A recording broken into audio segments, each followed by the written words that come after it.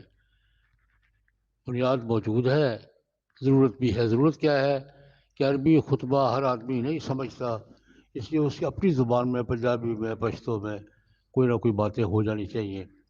یہ ہمارے ہاں فقہا نے اس کا اجازت دی۔ لیکن اب بھی آپ جائیں گے یو پی کے علاقے میں تو جمعے سے پہلے تقریر نہیں ہوتی۔ تقریر اگر کرنی ہے جمعے کے بعد کرتے ہیں، سارے کاموں سے فارغ ہو کر بیٹھو یار بات سنو، اب کون سنتا ہے؟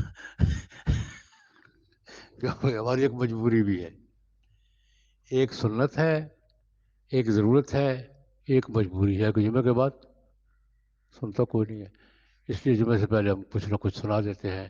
تو یہ جمعے سے پہلے تقریر کا اصل پس منظر یہ ہے. اللہ پاک قبول فرمائے.